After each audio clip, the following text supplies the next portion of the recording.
Hi hello నమస్తే welcome back to my channel. నేను మీ శ్రావణి. ఇవాళైతే నేను క్యాలీఫ్లవర్ అలానే ఆలూతో కలిపి మంచిగా కర్రీ చూపించబోతున్నాను. చాలా సింపుల్గా అయిపోతుంది, అలానే చాలా కమ్మగా ఉంటుంది, టేస్టీగా. అయితే ఇది రైస్, రోటీ, చపాతీ ఎందులోకి తిన్నా కూడా చాలా బాగుంటుంది.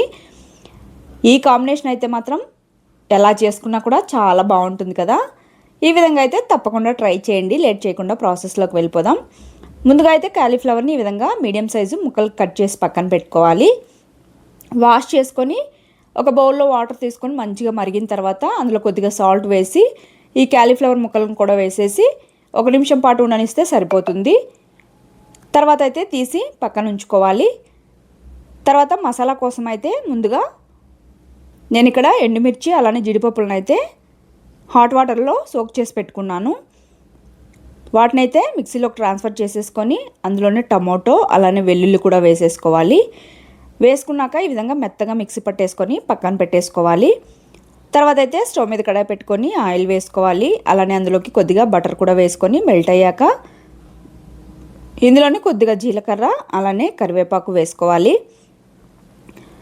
తర్వాత సన్నగా కట్ చేసుకున్న ఆనియన్స్ని కూడా వేసేసుకోవాలి. తర్వాత సన్నగా కట్ చేసుకున్న పచ్చిమిర్చి కూడా వేసేసుకొని మంచిగా ఫ్రై చేసేసుకోవాలి. మంటనైతే లో ఫ్లేమ్లో పెట్టుకోవాలి.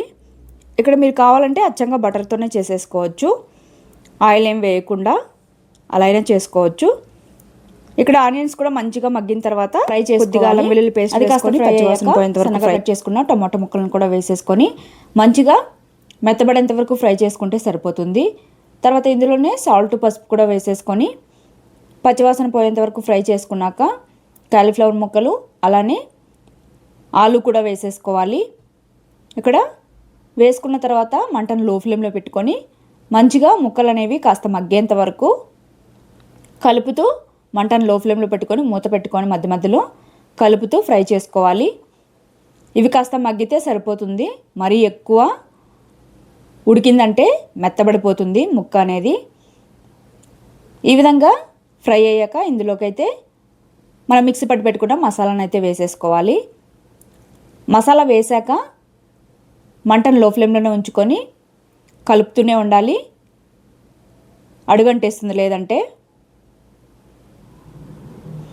ఈ విధంగా కలుపుతూ ముక్కలకు మొత్తం కారం మొత్తం పట్టిన తర్వాత ఇందులోనే కొద్దిగా ధనియాల పొడి అలానే కొద్దిగా గరం మసాలా, సాల్ట్ వేసేసుకొని మంచిగా మిక్స్ చేసుకొని మూత పెట్టుకొని కుక్ చేసుకోవాలి నూనె పైకి తేలేంత వరకు. ఈ విధంగా కుక్ అయిన తర్వాత మీ కన్సిస్టెన్సీని బట్టి వాటర్ అయితే యాడ్ చేసుకోండి.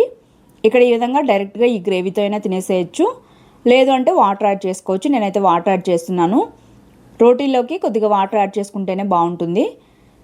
వాటర్ యాడ్ చేసిన తర్వాత మంచిగా మిక్స్ చేసుకొని మూత పెట్టుకొని ఒక 2 నిమిషాల పాటు ఉండనిస్తే సరిపోతుంది.